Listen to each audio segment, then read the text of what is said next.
My name is Claire Donovan. I'm 34 years old, I'm a licensed CPA, and I know down to the decimal what things are worth. That's not a brag, it's just the only lens I've ever had for making sense of the world. Numbers don't lie. Numbers don't rewrite themselves to impress people at dinner parties. Numbers just sit there, honest and unblinking, until someone decides to read them. 5 weeks before my sister's wedding, my mother called me on a Tuesday night to let me know I wouldn't be on the guest list. Not that there wasn't enough room. Not that there had been some kind of emergency. Just, I wasn't on the list. And this was after I had already handed the bride a house worth $500,000. My sister Melissa laughed when she told me, not nervously, not apologetically, just laughed, the way you laugh at something that has already been settled, like everyone in the room agreed while you were in the hallway getting your coat. It's only for the closest family, she said. I didn't respond. I just sat in my condo, very quietly, with a laptop glowing on the table and 18 years of receipts in a fireproof box in my closet. And on my keychain, one arm's reach away, a single brass key to a 4-bedroom colonial on Elmwood Street that still had my name on the deed. I gave it 3 days, then I closed the books.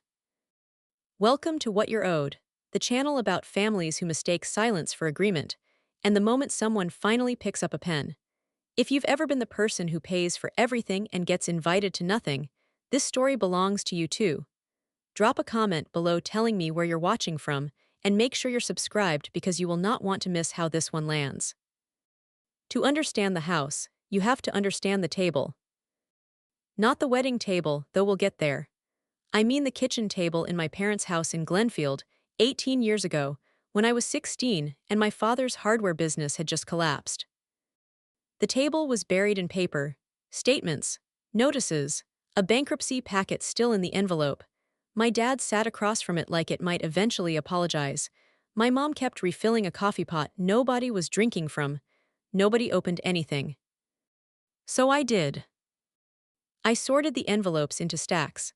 I called the number on the worst one and asked the woman on the other end to explain it to me slowly and clearly. I was a junior in high school. I was the only person in that house who didn't need a moment to compose themselves first. That night, without anyone saying a word about it, I became the responsible one. In families like mine, that title doesn't expire. It doesn't come with a salary review. It doesn't come with a performance bonus or a thank you card or a seat at the reception. It just becomes who you are, and it stays that way until you decide otherwise. I kept every receipt, not because I ever planned to ask for anything back. I'm an accountant. Accountants don't throw away records. I kept them because that's what careful people do, and I had taught myself to be careful before I was old enough to drive. 18 years of my family's financial life, sorted by year, in a fireproof box in my closet. I told myself it was just a habit. I filed the whole thing under love. A good CPA would have looked at that box and seen a pattern. A good CPA would have flagged it immediately. But for a long time, I wasn't working my own account. I was working theirs. Last September, my sister Melissa got engaged, and the pattern got a wedding date. Her fiancé, Daniel Hargrove, proposed at a restaurant where the menu doesn't list prices, which tells you everything you need to know about the family she was marrying into. The Hargroves are a certain kind of people. Country club, commercial real estate. A lake house they refer to, without irony, as the cottage. Daniel himself is pleasant enough, polished, a little beige, holds doors open, laughs at the right moments. But it was my mother who really changed. Within 3 weeks of the engagement, Carol Donovan had a new haircut, a new way of pronouncing the Hargrove name, and a new version of our family history. At the first dinner between the two families, I sat there and listened to her describe my father as an entrepreneur who transitioned out of retail at exactly the right time. I almost admired the craftsmanship. The bankruptcy became a strategic pivot. The years of tight budgets became a season of intentional simplicity.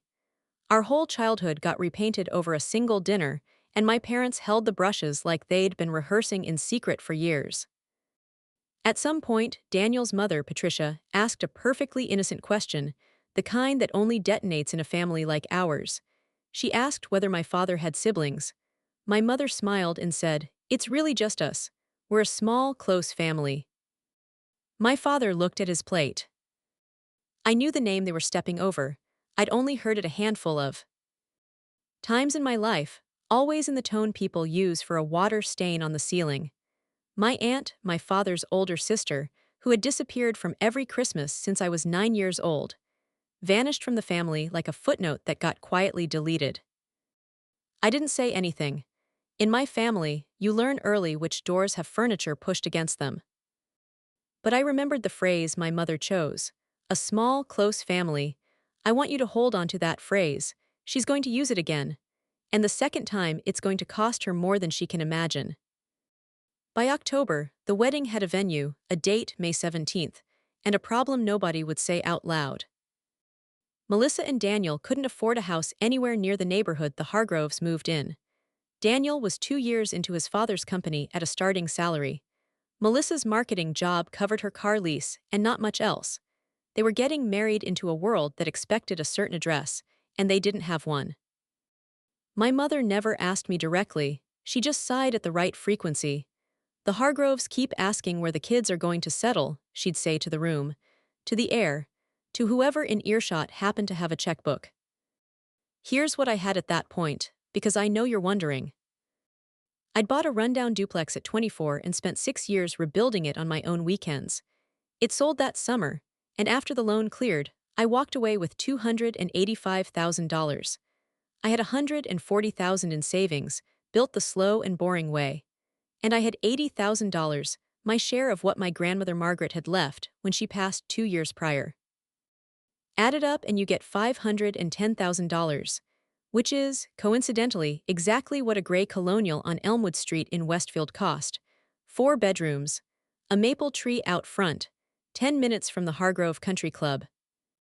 I paid cash. I told myself it was a wedding gift. It was mostly that. But I'm going to be honest with you in a way I couldn't be honest with myself that fall. It was also an application.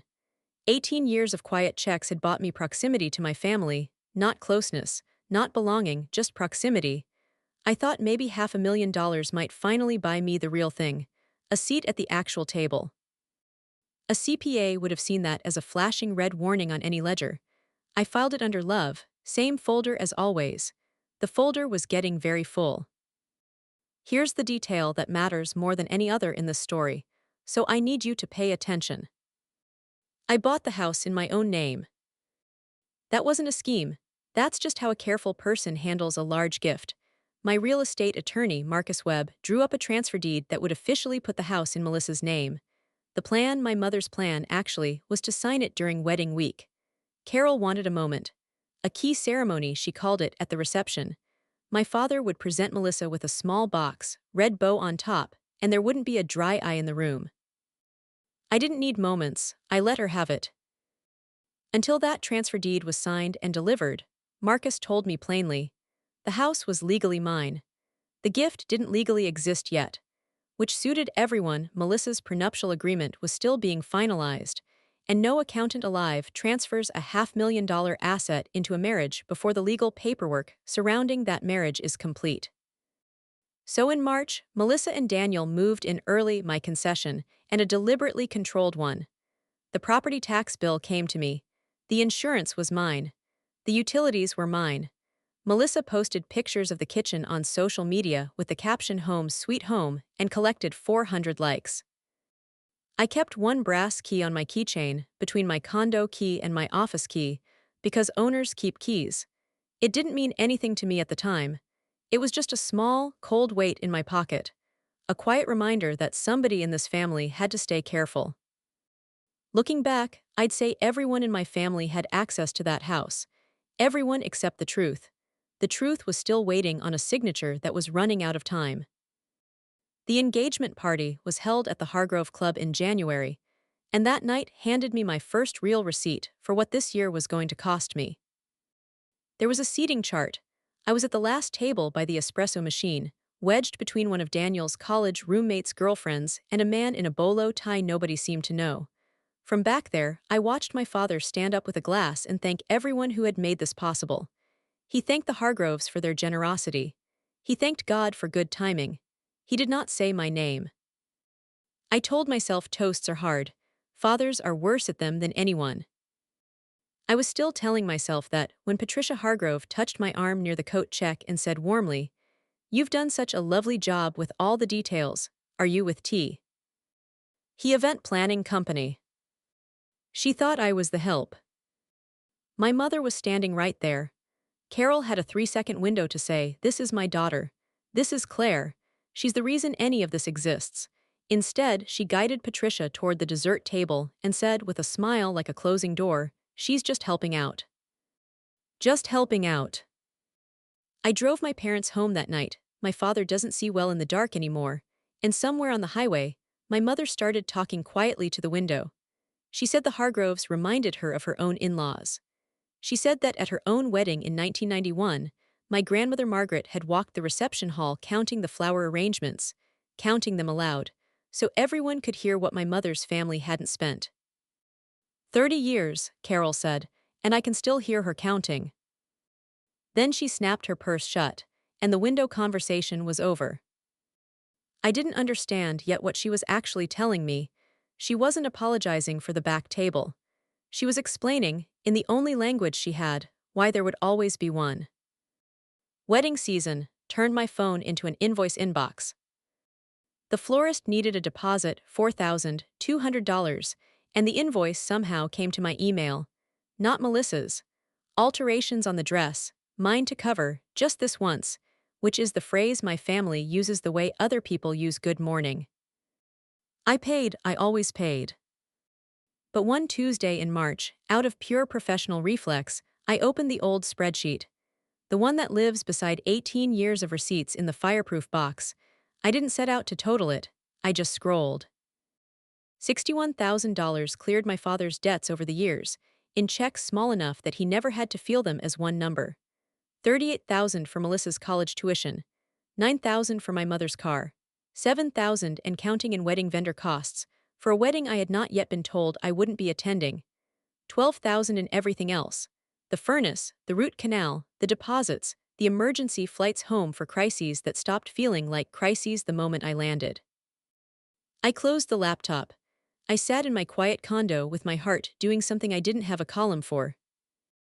The next Sunday at my parents' house, I tried to make it a joke, because jokes are how the responsible one files a complaint. I said something about how the florist had better name a centerpiece after me. My mother didn't laugh. She slid the calligrapher's invoice across the kitchen table the way you'd pass the salt, and she said, without breaking eye contact, "Family doesn't keep score, Claire." She held my gaze until I looked down first. I paid the invoice that night from my phone, in the dark, and I remember thinking she was right in a way I didn't yet have words for. Somebody at that table had been keeping score religiously for 18 years, and it wasn't me. The call came on a Tuesday night in early April. I was reconciling a client's quarterlies when my mother's name lit up my screen, and her voice had that bright, managed tone she saves for difficult announcements. Controlled warmth, the voice of someone who has rehearsed. "Sweetheart, we've been making some decisions about the ceremony. We're keeping it intimate, just the very closest people." I said that sounded lovely. There was a pause with a shape to it. "So you understand, we've had to be very selective with the list." I actually laughed. I thought she was building up to ask me to cover something else, that this was the runway. "Mom, am I on the list?" Another pause. "We think it's best if you sit this one out. It's nothing against you, Claire. The Hargroves want a certain kind of day, and with you, it's just simpler." The room went very still around me. There was a rustle, and then Melissa was on the call, bright as a bell, my little sister whose kitchen I legally owned. "Don't make it weird, Claire." Her voice was completely comfortable. "It's only for the closest family." And she laughed. Not cruelly, not even unkindly. She laughed the way you laugh at something that has always been true, a fact everyone else settled long ago, and you're only now being informed of. I don't remember exactly what I said. I remember that before my mother hung up, she reminded me, in the same phone call, the same breath, the same managed brightness, that the florist's final balance was due that Friday. Then the line went quiet. And I sat there in my condo with my laptop still glowing, and a brass key to a $510,000 house sitting on my keychain 1 arm's reach away. It's only for the closest family. I turned that sentence over all night long. It never once lay flat. I gave it 3 days, because careful people check their math. Then I called my father. Warren Donovan has spent 40 years perfecting a tone that sounds like agreement while committing to nothing. He deployed it on me like a professional. Your mother handles these things. Honey, it's her show. I asked him directly whether he thought it was right. He said the yard at Elmwood Street was really coming in nicely. That was my answer. Then I did what I do at work. I audited. The small, intimate ceremony had a florist. The florist had an invoice. The invoice, which again had been sent to my email, listed centerpieces for 18 tables of 10, 180 guests. My cousin Andrea called me that weekend, confused, asking what I wanted from the registry. Andrea, who Melissa had seen maybe 4 times in the past decade, had received an invitation. 180 people made the closest family cut. The woman who had purchased the bride's house did not. So it wasn't an oversight. It wasn't about space. Whatever my mother had said, it wasn't about keeping things small. There was a real reason my name couldn't be on that list, a load-bearing, specific reason. It just wasn't one anyone was willing to say to my face. And I promise you, it was worse than anything I guessed that week. What happens in a family like mine after a call like that isn't an apology? It's crowd control. My mother phoned twice that week, both times in her project manager voice, making sure I wasn't making it a thing. My aunt by marriage sent a prayer hands text. Even Andrea, sweet as she is, suggested maybe I could come to the Sunday brunch afterward, the way you'd offer someone the parking structure of a concert. Everyone had absorbed the arrangement smoothly, instantly, as though it had been rehearsed. The family's bank account would not be attending the family's wedding, and the family's bank account would please continue paying the family's vendors. The only person who called it what it was happened to be Jess, who sits 8 feet from me at the firm and has known me for 11 years. I told her over lunch, flatly, like a case study, because that's how I'd survived the week. Jess put her fork down and said, "Claire, you bought your sister a house and you're not invited to her wedding. Say that sentence out loud." I couldn't. My throat closed on it right there, over a grain bowl, which was embarrassing and clarifying in equal measure. 34 years old, and I had never once said a true sentence about my family at full volume. That Friday, my mother called again. Warm this time, almost soft. She wanted to come over Sunday, just the two of us, to talk properly. And I'll admit this to you, because the story only works if I'm honest. Some 16-year-old version of me, still sitting at that bankruptcy table, heard my mother's soft voice and thought, finally, she's coming to fix it. She showed up with banana bread, which should have told me everything. My mother bakes for leverage, not for love. She sat at my kitchen island, complimented my countertops, and then set a manila folder down between us like a chess piece. Inside was the transfer deed, the document that would officially move Elmwood Street into Melissa's name. Signature line flagged in yellow. A pen laid across the top. "We think it's best to get this signed before the wedding," she said, "so it's settled and nobody has to think about money on the day." I looked at the folder, then at her. Am I back on the guest list? The small, tired sigh, the one that meant I was being difficult. Those are two separate things, Claire. There it was, clean as a balance sheet. My presence and my money, two separate things, one welcome, one not. I asked her why. Why Andrea and 180 near strangers and not me? For 1 second, just one, the receptionist's smile cracked, and my actual mother looked out through it. She told me about her own wedding. All of it this time. 1991, the Donovan sighed, whispering about the rented hall. My grandmother Margaret walking the reception room counting flower arrangements aloud, so that everyone around could hear exactly what my mother's family hadn't spent.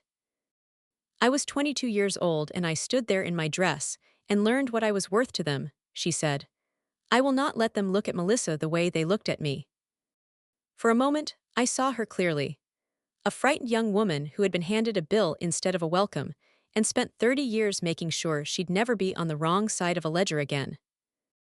I felt sorry for her. I still didn't pick up the pen. She left the folder on my counter, and a few days later, I found out exactly what was inside the machine, and it was Patricia Hargrove who showed me, completely by accident, with a smile on her face. I was at the bridal boutique settling the alterations balance, yes, still paying, when Patricia came in to drop off shoes for Melissa. She lit up when she saw me, and what came out of her came out like sunshine. What your parents did, buying the kids that beautiful home, Daniel's father was so moved. He said a family that can do something like that quietly is the kind of family you want in your corner. I stood there holdy. NG a receipt for a dress I would not see walk down any aisle, doing the math in real time. What your parents did. I didn't correct her. I want you to understand why, because it wasn't weakness. Correcting her meant detonating my sister's entire wedding in a boutique dressing room based on a single second-hand sentence. I'm an accountant. We don't act on one data point. We verify. So I smiled, wished her a beautiful afternoon, and drove back to my office with my hands very steady on the wheel and one question repeating with every mile. If the Hargroves believed my parents bought that house, who told them and how long ago? Because a lie that specific isn't small talk. A lie that specific is infrastructure. Somebody had built an entire story on top of my $510,000, and it was time to pull the records and find out exactly how much of it was load-bearing. Here's where being meticulous becomes its own kind of power. That evening, I did what I do for clients at $350 an hour. I did it for myself for free.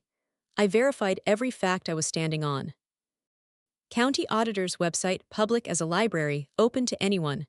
41 Elmwood Street, Westfield. Owner of record, Claire Donovan. The transfer deed, unsigned, sitting in the manila folder my mother had left on my counter, still flagged in cheerful yellow. Property tax bill, addressed to me, paid by me. Homeowner's insurance, my name, my autopay. Utilities, mine. I called Marcus the next morning and asked him to walk me through it like I was a nervous client. He was kind enough not to point out that I was one. It's straightforward, he said. A gift of real estate doesn't exist until the deed is signed and delivered. You haven't signed. You haven't delivered. There is no gift. There's just your house with your sister living in it. My house, with my sister living in it. For a wedding I hadn't been invited to. Thrown by people who had apparently told their new in-laws that they were the ones who'd bought it. I sat with that for a long time. And what I felt, I want to be precise about this, wasn't rage. Not yet. It was the feeling I get at work when a client's books finally stop lying. When the mess resolves into a clean, ugly picture and you know exactly what you're looking at. Every accountant knows what an unbalanced ledger wants. It wants to be closed. That Friday night, I did something I had been putting off for 18 years. I took the fireproof box out of the closet, set it on the kitchen table, and totaled the spreadsheet. All of it. Every tab, every year. $61,000 to my father's debts, paid in amounts small enough that he never had to feel them as one number. $38,000 for Melissa's college education. $9,000 for my mother's car. $7,000, and counting for a wedding I would not be attending. $12,000 in everything else, the furnace, the root canal, the security deposits, the flights home for emergencies that stopped feeling like emergencies the moment I arrived. The total at the bottom read $127,000, and that number did not include a house. I set the brass key on the table next to the folder with the unsigned deed. Just those two things, side by side under my kitchen light. Everything they wanted from me, and the one thing I hadn't given yet. I want to be precise about what happened at that table, because this is the moment everything after runs through. I didn't plan anything that night. I didn't draft a speech or call a lawyer or arrange a scene. I just, finally, let the two columns face each other. 18 years of paid. And one column of received that had nothing in it except a laugh through a speakerphone and a seat by an espresso machine. The books don't lie once you total them. That's the whole reason people refuse to total them. I left the key on the table instead of putting it back in my pocket, and it sat there through the night, catching the light, until morning.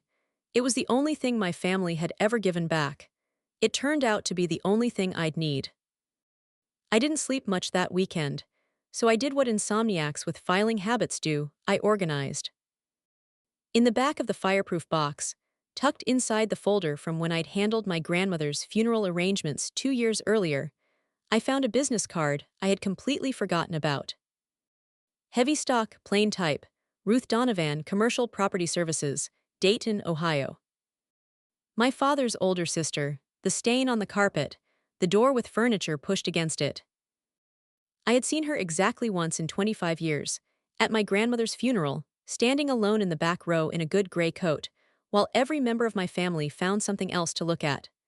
I'd approached her mostly because I was carrying the folder of paperwork, and she was near the exit. She'd looked at me for a moment, this stranger with my father's jaw and my grandmother's posture, and said, without framing it as a question, "You're the one who's handles things." Then she'd pressed the card into my hand and said, "You look tired, kid. Call me when the bill comes due." And walked out into the rain before I could ask what she meant. The family's version of Ruth was 2 sentences: she's selfish and she abandoned us. No dates, no details, no evidence. I had just spent 2 weeks learning exactly how my family writes its history, who gets edited out, what the crime usually is. It occurred to me that somewhere in Dayton, there was a woman who had the original recording of the song I was only now learning the words to. On my lunch break on Monday, I called her. Ruth chose a diner off the state route. Black coffee, a slice of pie she never touched, and the patient stillness of someone who stopped auditioning decades ago. She was 63 years old and dressed like a woman who does her own walkthroughs, and she studied me for a long moment before she said anything that mattered. I told her everything: the house, the deed, the guest list, the florist invoice, the manila folder, the banana bread. I talked for 20 minutes, and she didn't interrupt once, which, in my family, qualifies as a paranormal event. When I finished, she stirred her coffee and gave me the missing chapter. No self-pity anywhere in it. 25 years ago, when the hardware store first began to sink, my father had come to her. She was cleaning offices at night, had just started building her business, and he'd asked her to pour everything she'd saved into keeping the store afloat. She'd looked at his books first. That detail almost made me laugh. It runs in the blood. The book said the store was already finished. It was going to take 7 more years to complete the drowning, but the ending was already written in the numbers. So she said no. She offered to help with groceries, with the mortgage, with anything real, but not a check into a hole. By Easter, she was the villain of the family. "Your grandmother sat right where you're sitting," Ruth said, "and told me that family means you don't count." And I told her, "Everybody counts, Margaret. Some of us just do it on paper. The rest do it out loud at other people's weddings." I flinched. She saw it and let it go. "They wrote me out of every Christmas since.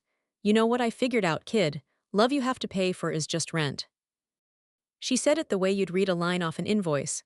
No bitterness, all fact. Something in my chest went quiet for the first time in weeks. Then she leaned back and asked the question that rearranged everything. "So what do you still own, Claire?" I drove home from Dayton with that question in the passenger seat.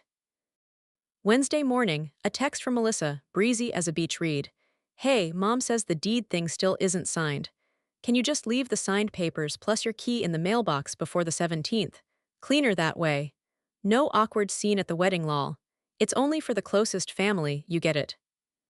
Thumbs up emoji, self-approving, neat. I read it 10 times in a parking garage. Every clause was its own small masterpiece. Your key to my house, a house whose property tax bill still had my name on it. No awkward scene, meaning, know you. And that line again, now in writing with a casual emoji. Here's what I understood, standing in that garage. Melissa wasn't being cruel. Cruelty requires you to actually see another person. My sister genuinely could not imagine that the mailbox she was directing me to belonged to me, that the entire set she was living on was borrowed. That's what my parents had constructed, a world in which my money was weather. It just fell warm from the sky.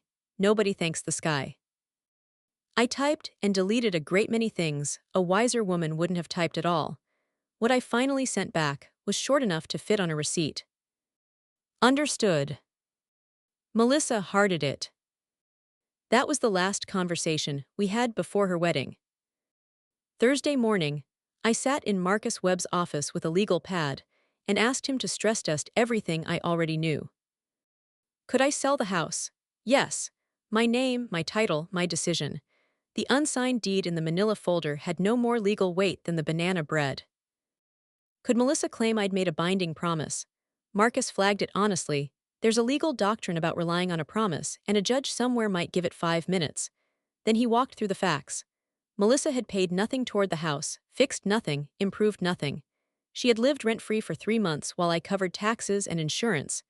Any new owner takes the property subject to existing occupants and clears it through proper written notice, 30 days, everything by the book. I wrote it all down, thanked him, sat in the parking lot and watched an ordinary Thursday happen to other people. I want to be clear about something. I could have simply held the house and never signed, used it as leverage, made them negotiate for a decade. That's the version where I win their game. I didn't. Want to win their game. I wanted out of the building entirely. And I knew exactly one person on this earth who understood what this family does to the people who stop paying. One person who had asked me over untouched pie what I still owned. That afternoon, I made a phone call. Saturday, I drove to Elmwood Street to pull the insurance renewal from the mailbox.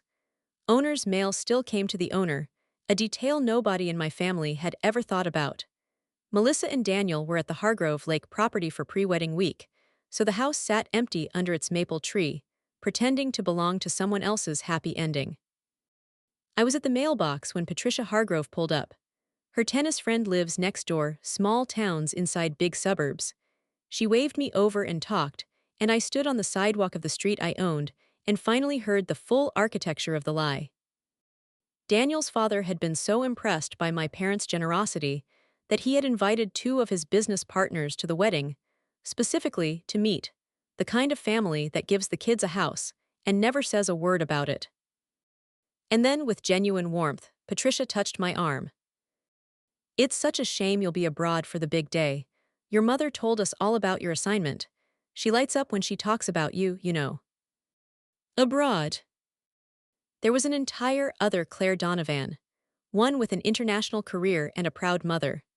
One whose absence from the wedding was noble, and whose money was invisible, and whose face at that reception, had she appeared, would have been the one fact in the room that contradicted the whole story.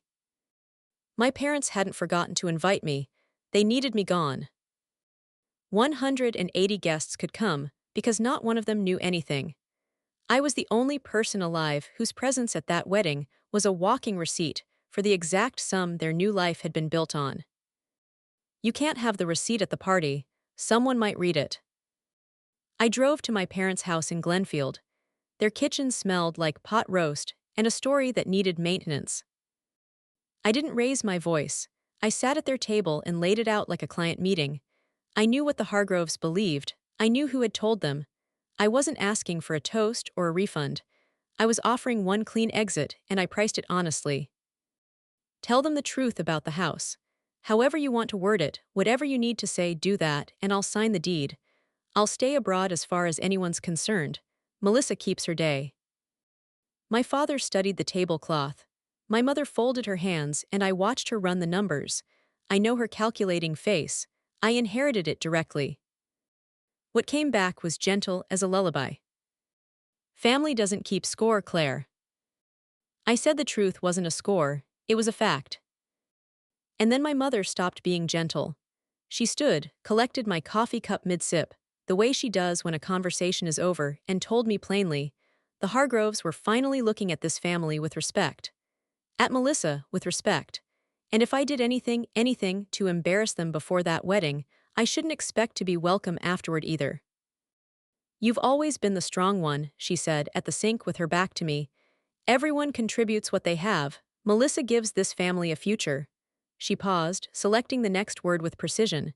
You handle things, so handle yourself. I looked at my father, 40 years of sounding like agreement. He met my eyes for half a second.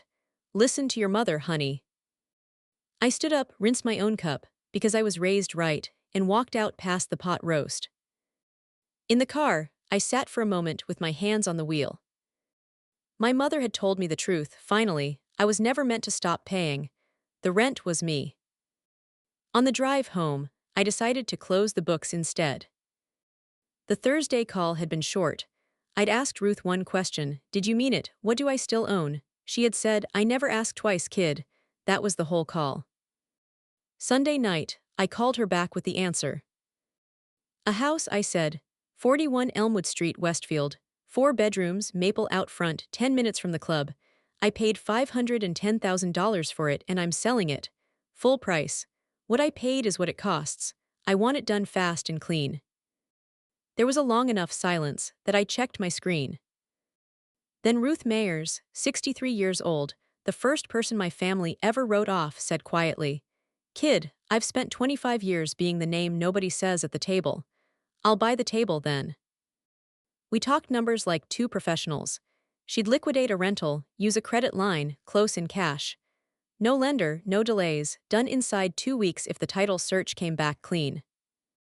Before we hung up, she said one thing: "Pick the closing date, Claire, pick it on purpose." I looked at my calendar.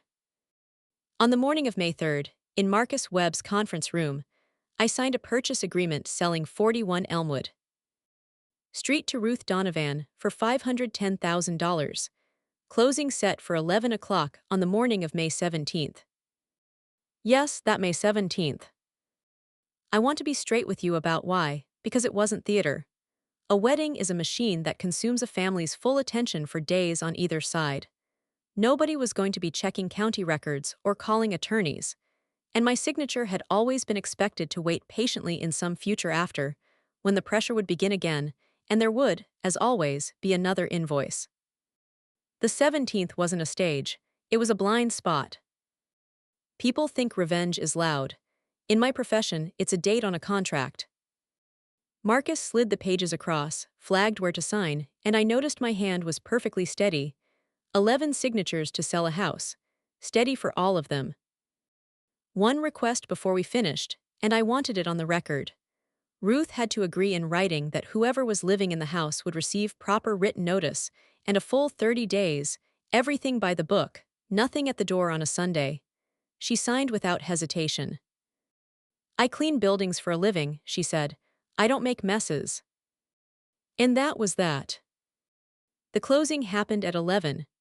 I signed the final documents in a beige title office next to a mattress store, because life doesn't dress up for its important moments. I want to tell you what I thought about in the minute before I picked up the pen, because this is the part that matters more than any of the paperwork. I thought about the seat, front row, blue dress, my mother's hand on my arm, Patricia smiling, some business partner of Daniel's father leaning over to say, "So you're the one who's been abroad." It was all there, one phone call away. Everything I had been purchasing on installment since I was 16. And then I thought about what the seat was made of. It existed only while the story held. I could sit in it as the successful daughter home from overseas, never as the woman who paid for the floor it stood on. Monday, the signature would come due, then the next invoice, because there is always a next. 18 years of receipts proved there is always a next. My mother had said it best, and I finally heard it. Family doesn't keep score. She was right. A score implies both sides can win. What we had was rent. Rent doesn't end, it renews. "I'm ready." The wire confirmed before noon. $510,000. In one direction for 9 months. Coming back out, clean, like a long transaction finally clearing. Ruth shook my hand across the table like a colleague. Nobody hugged. It would have been wrong for the room. We both knew it. I walked out to my car, sat behind the wheel in the blue dress I had worn anyway for myself, and cried for about 4 minutes in a beige parking lot for the 16-year-old at the bankruptcy table who had believed that someday it would be her turn. It had been, it just came signed, not served. I wasn't at the reception, so I'll tell it the way it reached me, through my cousin Andrea's texts, and one long, careful phone call from Daniel 2 days later that filled in the rest. The ceremony, by every account, was beautiful. Melissa got married under an arch of white flowers I had helped pay for, and she was luminous, and not one cell in me is sorry about that. The collapse was scheduled for the toasts. Around 8 o'clock, my father stood up with a microphone and a small box with a red bow, the key ceremony my mother had choreographed for months. He began the speech about family, about roots, about giving the young couple a foundation. Meanwhile, Daniel's father, Frederick, was at the head table with his phone out. He had two business partners flying in Monday to look at commercial parcels in Westfield, and Frederick, being Frederick, had pulled up the county auditor's website mid-toast to show them how the neighborhood was appreciating. He typed in the address, pulled up the record, refreshed that afternoon, public as a stop sign. Sale recorded, May 17th, grantee Ruth Donovan. Frederick frowned. He turned the phone toward his wife. And Patricia, sweet, literal, sincere Patricia, said into a gap between my father's sentences, at a volume that carried to 9 surrounding tables. Frank, who is Ruth Donovan? Andrea says you could hear the ice machine. My father stood there holding a bow-wrapped key to a house that had transferred ownership at 11 o'clock that morning, hearing his sister's name spoken aloud in public for the first time in 25 years. At the exact center of the audience, he had built the entire lie for. My mother's smile held. Andrea says it held like a retaining wall while everything behind it moved. Carol took the microphone, said something about a mix-up with the county website, and waved the band on. Nobody danced for a while. Melissa was in the hallway by then, calling me. 9 times, Andrea counted. My phone was off in a drawer next to a folder of signed documents and one brass key that no longer had an address. 2 conversations from that weekend actually matter. The first happened late Saturday night. Ruth told me about it over coffee the next morning, matter-of-factly, between sips. Just before midnight, her phone rang, a number she hadn't seen in 25 years, but had apparently never deleted, which tells you something about my aunt that she would never say out loud. My father. She was watering her tomatoes in the dark. That's what she does when she can't sleep. She let it ring almost all the way out. Then she answered. My father didn't shout. He asked, in the hollow voice of a man reading a bank notice, how she could do this to the family. Ruth said she looked at her tomatoes for a moment. Then she said the only thing the question deserved. You know how it works, Warren. It's only for the closest family. Then she hung up, finished her watering. Slept, she told me, like a paid-off mortgage. The second conversation was Daniel. Monday afternoon, calm and careful. He asked if we could talk, and then he asked questions, real ones, in order, like a man running his own audit for the first time. I answered with documents rather than adjectives. The purchase in October, my name on the title, the tax bills, the unsigned deed, the florist invoices that had come to my email. I offered him Marcus's number.